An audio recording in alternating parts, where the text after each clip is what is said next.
নমস্কার বন্ধুরা, আমি চলে এসেছি আবার দুটো নতুন ভিডিও নিয়ে। তো আজকে আমি আমার রান্নাঘরে দুটো আইটেম আজকেও করব। প্রায়ই আমি দুটো আইটেমই করি। তো আজকে আমি এই যে ইলিশ মাছ এনেছে বাজার থেকে। তো এই ইলিশ মাছের পিসগুলো বেশ ভালোই বড় বড় আছে। তো ইলিশ মাছের পিস দিয়ে আমি আজকে ইলিশ ভাপা করব, সেটা সর্ষে আর পোস্ত দিয়ে। আর এই যে আমার মাছ, ইলিশ মাছ, এবার এই মাছটাকে আমি ভাপা করব। তো এই মাছ ভাপা করব আমি হচ্ছে এই যে সর্ষে বাটবো, এই যে সর্ষেটা দিচ্ছি। আর হচ্ছে এর সঙ্গে আমি এই যে পোস্ত দিলাম আর সর্ষে দিলাম। মাছ যেহেতু খুব একটা বেশি না, তো এই দুটো আগে আমি এই উপকরণ দুটো আমি বেটে নিই। আর হচ্ছে আমি শুধু কাঁচা লঙ্কা দিয়েই রান্না করব সর্ষে বাটাটাকে। সর্ষে বাটাটা আমাকে শিল নোড়াতেই বাটতে হবে, কারণ এই মিক্সিতে করে হয় না, সর্ষেটা বাটা হয় না ভালো।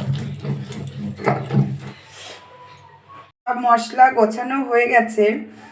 তো সবাই ইলিশ ভাপাটা অন্যভাবে করে, আমি কিন্তু একটু অন্যভাবে করব। আমি করব হচ্ছে, অনেকে টিফিন বাটিতে দেয়, আমি সেটা করব না। আমি করব হচ্ছে প্রেশার কুকারে, একবারে কুকারে একটা সিটি দিলেই মাছ ভাপা হয়ে যাবে। এবং এটা কিন্তু দারুণ লাগে খেতে। আমি কয়েকবারই প্রেশারে করেছি, আমি আর এখন এক্সট্রা ওইভাবে করি না। টিফিন বাটি অনেক ঝামেলা করে।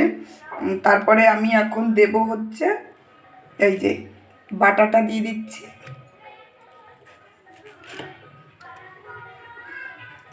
আর এই যে কাঁচা লঙ্কা দেবো। কাঁচা লঙ্কাটা আমি পুরো বাটিনি, কারণ পুরো বাটলে না খোসা মিশে যায় আর ঝোলটা গাঢ় হয়ে যায়।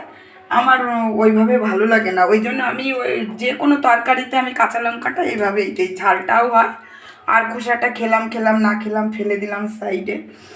তো এর মধ্যে আমি নুন দিচ্ছি। খেয়াল রাখতে হবে নুনটা যেন বেশি না হয়, নুন বেশি হলে ভালো লাগবে না খেতে।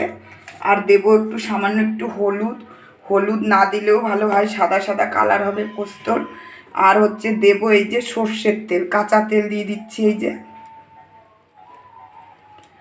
কাঁচা তেল দিলাম। আর দিলাম হচ্ছে কটা কালো জিরে, এই যে দিয়ে দিচ্ছি। কালো জিরেটা আমার কাছে কম আছে, আর একটু হলে ভালো হতো। তো এই সমস্ত মশলা দিলাম। আর দেবো হচ্ছে সামান্য একটু জল দেবো আমি, এই যে জল দিয়ে এবার আমি হচ্ছে এটাকে ভালো করে এই যে নাড়িয়ে চাড়িয়ে নিলাম। এইভাবে একবার একটু খেয়ে দেখুন প্রেশার কুকারে ভাপা ইলিশ ভাপা কতটা লাগে খেতে সুন্দর। মনে হবে একবার খেলেই মনে হয় কি বারবারই খাই এইভাবে। ব্যাস, আমার কিন্তু কমপ্লিট হয়ে গেল। ইলিশ মাছ অনুযায়ী পরিমাণ মতন জল দিতে হবে, আর সামান্য একটু দিলেও অসুবিধা নেই। দিয়ে এবার আমি কি করব, ঢাকনাটা বন্ধ করে একটা মাত্র সিটি দেব। একটা মাত্র সিটি দিয়ে আমি এটাকে রেখে দেব, তাহলেই আমার ইলিশ ভাপা হয়ে যাবে। এবার আমি প্রেশার কুকারে এটা বসিয়ে দিলাম, এবার একটা সিটি দেব। যা হোক একটা সিটি পড়ে গেছে। আমি ক্যামেরাটা অন করতে পারিনি, ক্যামেরাটা অন করা হয়নি। তো আমার একটা সিটি পড়ে গেছে। এখন আমি গ্যাসটাকে বন্ধ করে ঢাকনাটা খুলবো। ও এই যে বাষ্পে কেমন যেন ইয়ে হয়ে গেল, এই দেখুন সেই সুন্দর হয়েছে। এবার এটা গরম ভাতে খেতে হবে। কি যে টেস্ট লাগবে তা বলে বোঝাতে পারবো না, না খেলে বোঝা যাবে না।